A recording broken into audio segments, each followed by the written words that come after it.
Bismillahirrahmanirrahim. Assalamualaikum warahmatullahi wabarakatuh. Gimana kabarnya teman-teman semua? Ya, alhamdulillah, mudah-mudahan semuanya sehat dan semangat ya untuk hari ini.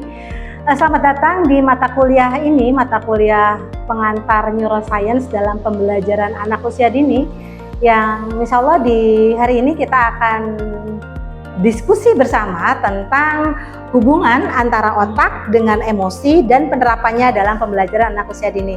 Gimana teman-teman, masih ingat materi yang kemarin sudah saya sampaikan? Ya benar, tentang bagian-bagian otak kanan dan perbedaan otak kanan dan otak kiri pada anak, serta bagaimana sih penerapannya di dalam proses pembelajaran pada anak usia dini.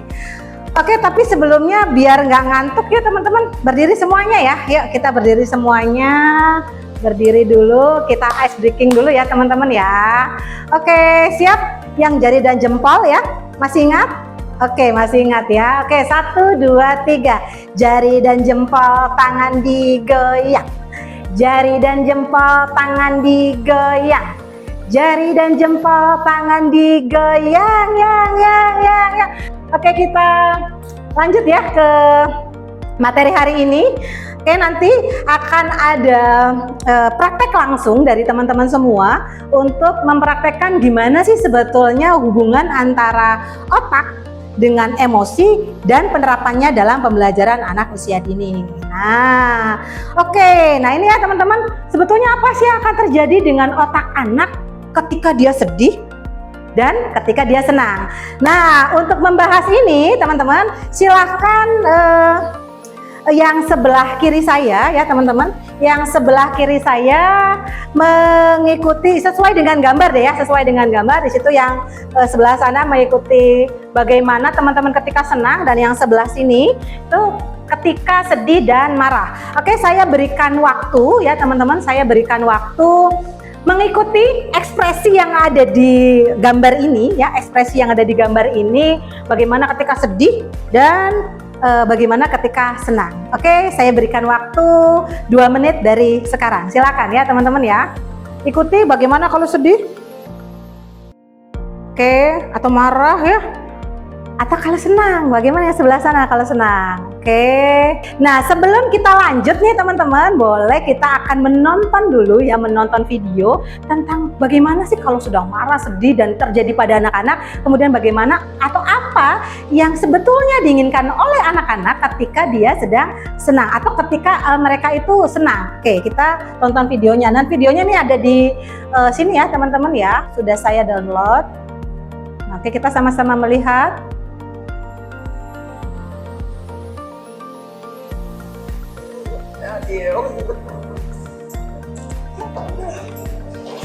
Oke, perhatikan ya teman-teman ya.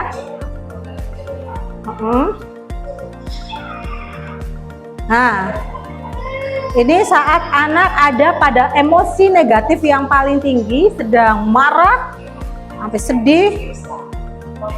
Oke.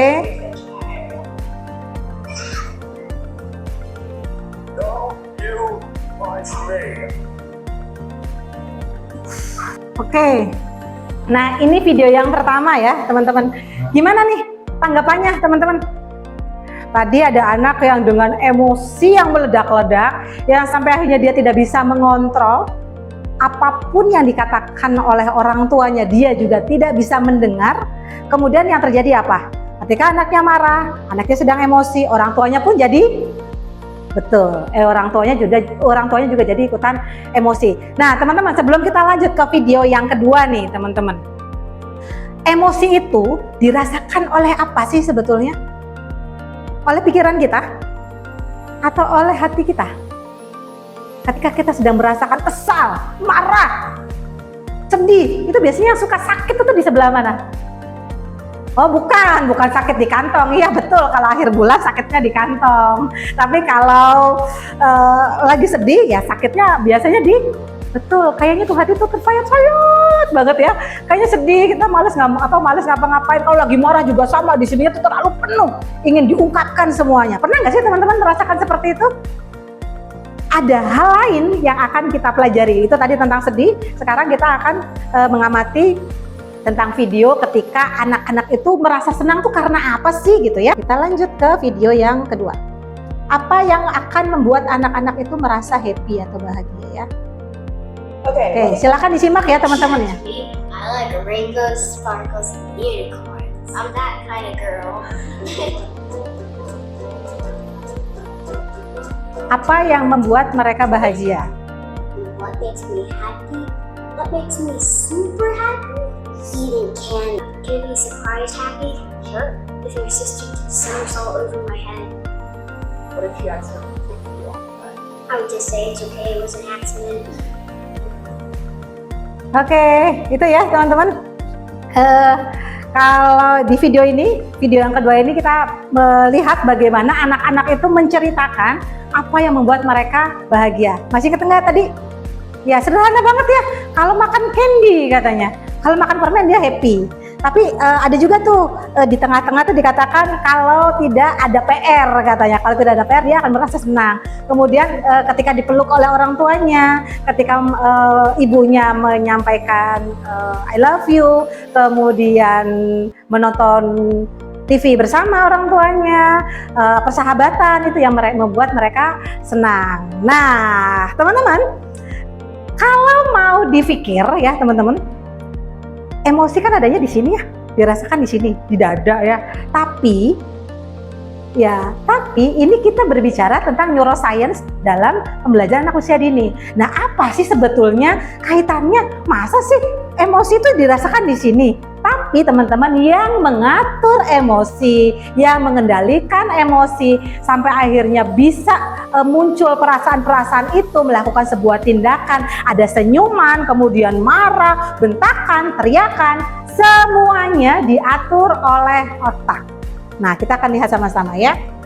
Di bagian otak kita, termasuk otak anak, ada yang namanya sistem limbik dan amigdala. Nah, dua hal inilah yang akan mengatur bagaimana emosi itu bisa muncul. Sekarang dari sistem limbik, apa sih itu sistem limbik? Nah, sistem limbik itu secara keseluruhan ya teman-teman ya, sekelompok apa? Struktur otak yang mengatur apa? Emosi. Emosi diatur oleh otak, tapi yang kerasa sini. Masya Allah ya teman-teman, betapa dahsyatnya Allah, yang mengatur sini di kepala, tapi yang kerasa sesak di dada.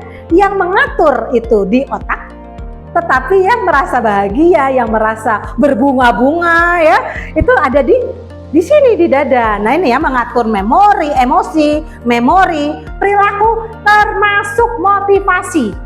Jadi ketika kita nih lagi males-malesan, males nih berangkat kuliah, tugasnya belum dikerjakan nih. Nah, itu bagian dari yang diatur oleh sistem limbik.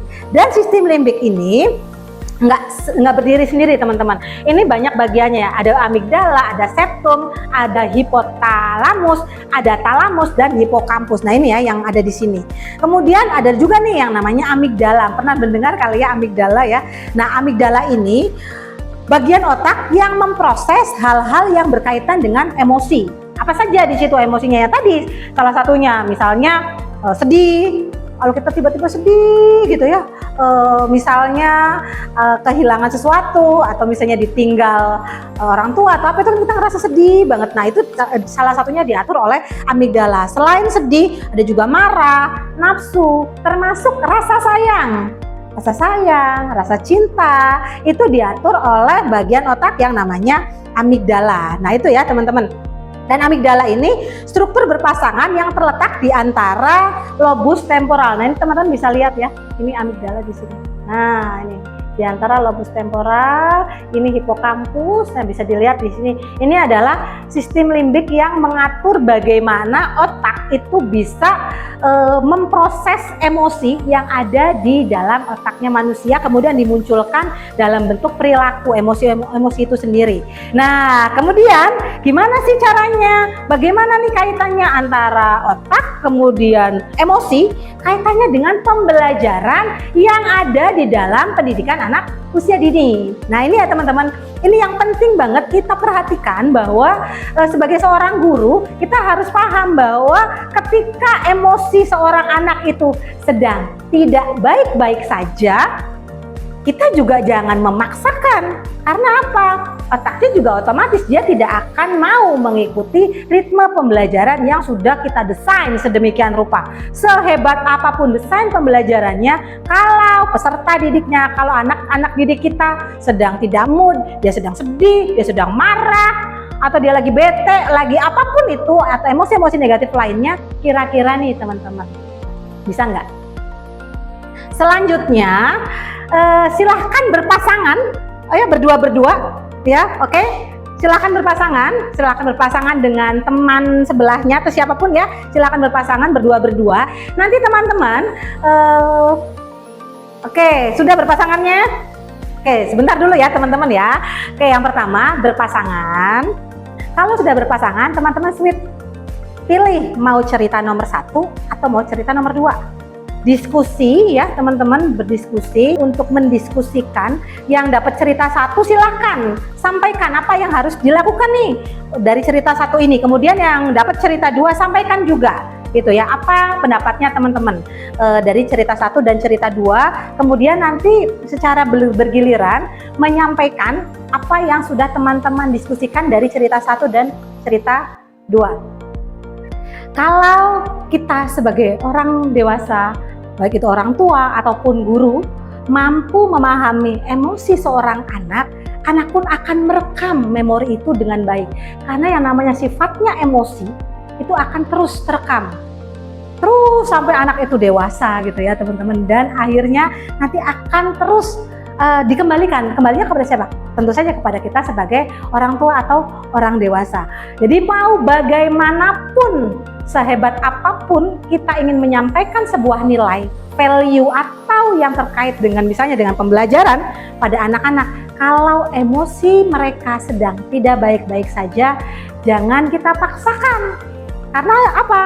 Karena tidak akan pernah bisa masuk. Mereka akan menolak seperti tadi yang di video pertama, akan melempar, akan menendang, akan marah, menjerit, membentak, yang akibatnya itu kita mau berbicara sehebat apapun, mau menyampaikan seperti apapun, mereka tidak akan bisa masuk. Oke teman-teman, terima kasih banyak ya. Itu refleksi buat kita, mudah-mudahan kita bisa menjadi seorang guru dan pendidik yang baik, yang bisa memahami emosi peserta didik kita, dan itu bisa kita terapkan dalam proses pembelajaran di lembaga PAUD yang teman-teman berada saat ini ya. Oke, terima kasih banyak ya teman-teman, dan di pekan berikutnya kita akan mempelajari hal lain hubungan otak dengan apa lagi nih, misalnya dengan bauan, dengan warna dan sebagainya, yang nanti akan kita diskusikan bersama di mata kuliah pengantar neuroscience dalam pembelajaran anak usia dini.